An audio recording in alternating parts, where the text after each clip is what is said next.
বিসমিল্লাহির রহমানির রহিম। ফাইজা রান্নাঘরে নিয়ে আসলাম কাগজি লেবুর আচার। অন্যান্য লেবুর আচার আপনারা দেখছেন, কাগজি লেবু দিয়ে সুন্দরভাবে আচার বানানো যায়। এই যে দেখেন, আমি মশলাগুলো এক জায়গায় করে নিতেছি। হ্যাঁ, এখানে আদা, এখানে ধইনা, জিরা, হলুদ, মরিচ, আর এই যে পাঁচফোড়ন।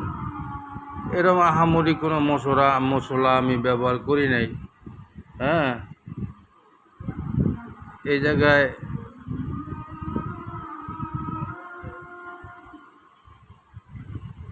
আমি একটু ধইনা আর অল্প সামান্য জিরা একটু বেশি দিছি।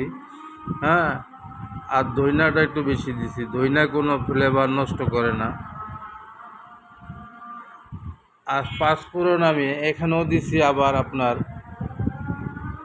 ওই যে তেল আমি গরম করছি, সরষের তেল গরম কইরা ওই তেলের মধ্যে আবার আমি মরিচ দিছি, পাঁচফোড়ন দিছি, আবার পরে ফ্যানের নিচে ঠান্ডা হইতে দিছি।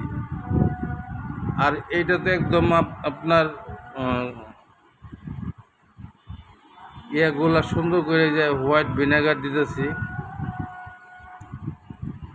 আর বিশেষ করে লেবুগুলা ভালো করে পুইসা নেকড়া দিয়া, শুকনো তেনা দিয়া, নেকড়া দিয়া, গামছা দিয়া কিংবা টিস্যু দিয়া, যে যেভাবে পারেন ভালো করে পুইসা পরিষ্কার কইরা, তারপরে দুই সাইড কাইটা মাঝখান থেকে সরাসরি আমি কাটছি, কাইটা এরকম ফালা করছি।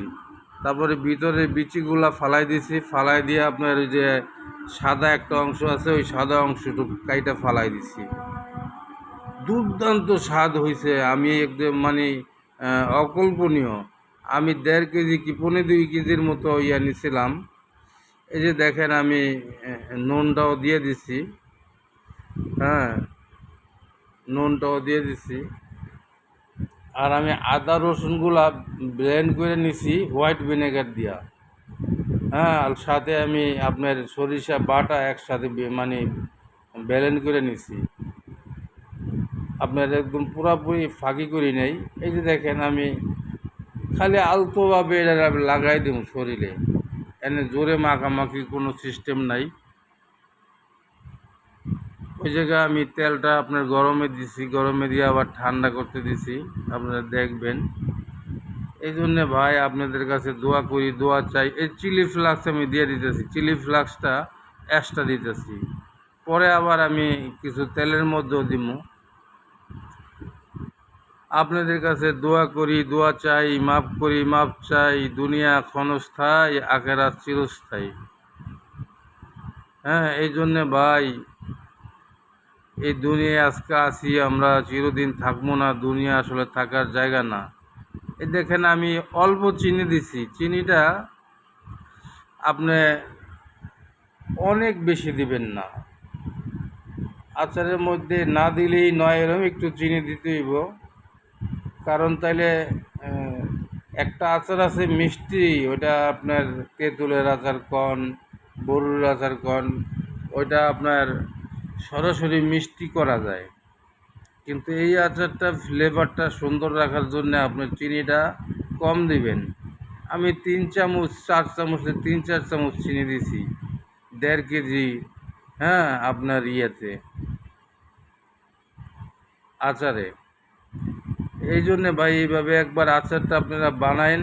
হ্যাঁ, বানায় খাইয়া দেখেন। মানে প্রথম প্রথম হয়তো একটু তিতা লাগবো, 2-4-5 দিনের মধ্যে খাইলে তিতা লাগবো। কারণ কি, এটা তো কাগজি লেবু, এটা জাতি তো একটু তিতা। কিন্তু যখন 15-20 দিন হয়ে যাইব আপনার রৌদ্রের মধ্যে, আর যদি আপনার রৌদ্র না থাকে, বৃষ্টি থাকে, তাহলে ঘরের ছায়া ফ্যানের নিচে আপনি দিয়ে রাখবেন। আর যদি রৌদ্রে দেন, মুখটা খুইলা দিবেন। মুখটা খুইলা উপরে একটা হালকা পাতলা কাপড় বাইনা দিবেন। আর যদি ঘরে দেন, সেম সিস্টেমে ফ্যানের নিচে হালকা পাতলা একটা কাপড় বাইনা রাখবেন। হ্যাঁ, ওই যে দেখেন, আমার সাথে চিলি ফ্লেক্সের বোতলও আছে। আমি ওইভাবে দিয়ে দিছি, ঝালটা দিয়ে দিছি। আর একদম পিওর খাঁটি সরিষার তেল দিয়ে একেবারে মানে পুরা বোতল ভরে দিবেন। হ্যাঁ, পুরা তেল উপরে নিচে জানি খালি তেল আর তেল থাকে, সরিষার তেল। ওই তেলটা, হ্যাঁ, ওই যে আমি দেখেন ওখান থেকে সাইকে আইনা ইয়াগুলা দিয়ে দিতেছি। এই যে আমার দেখেন আমি যে আপনাদেরকে দেখাইতেছি যে তেল দিতেছি, এই তেলটা আমি এটার মধ্যে 5 ফোড়ন দিছি। এই যে দেখেন পুরা বোতলটা দেখেন। এখন আমার রৌদ্র দেওয়া শেষ, এই 15 দিন পর আপনাদেরকে আমি দেখাইতেছি। এই জন্যে ভাই আপনারা ফায়দা রান্নাঘরে সাবস্ক্রাইব করেন, বেশি বেশি শেয়ার দিন, ফলো দিয়েন। ফেসবুক পেজে যায় যারা দেখবেন তারা ফলো দিবেন। আসসালামু আলাইকুম রহমতুল্লাহ হি বরকাতুহু হে মাগফিরাতুহু।